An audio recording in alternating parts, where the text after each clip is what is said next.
ഈ വിവരം അറിഞ്ഞ മെലിൻ്റെ ബ്രദർ സ്റ്റേഷനിൽ നിന്ന് ജാമ്യമെടുത്ത് പുറത്തു വരും.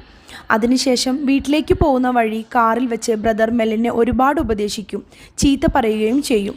ആ സമയത്ത് ബ്രദറിന് ഒരു കോൾ വരും. അത് മെലിൻ പഠിക്കുന്ന സ്കൂളിലെ പ്രിൻസിപ്പാളാണ്. ഇങ്ങനെ ക്രിമിനൽ സ്വഭാവമുള്ള ഒരു കുട്ടിയെ ഇവിടെ പഠിപ്പിക്കാൻ കഴിയില്ല, അതുകൊണ്ട് നിങ്ങൾ വന്ന് TC വാങ്ങിപ്പോയിക്കോളൂ. ബ്രദർ കുറേ റിക്വസ്റ്റ് ചെയ്യും, പക്ഷേ പ്രിൻസിപ്പൾ ഒന്നും കേൾക്കാൻ തയ്യാറാവാതെ ഫോൺ കട്ട് ചെയ്യും. ഈ വിവരമെല്ലാം ബ്രദർ മെലിനോട് പറയും. അതിനുശേഷം ബ്രദർ സ്ലീപ്പിംഗ് ടാബ്ലറ്റ് കഴിച്ച് ഉറങ്ങാൻ പോവും. മെലിന് പെട്ടെന്ന് ഒറ്റപ്പെട്ട അവസ്ഥ ഫീൽ ചെയ്യാൻ തുടങ്ങി. കാരണം അവൾക്ക് അച്ഛനും അമ്മയുമില്ല, ആകെയുള്ളത് ഈ ബ്രദറാണ്. ബ്രദർ കൂടി അവളെ ഒറ്റപ്പെടുത്തിയപ്പോൾ ഇനി അവളുടെ മുന്നിലുള്ളത് മരണമാണെന്ന് അവൾക്ക് തോന്നി.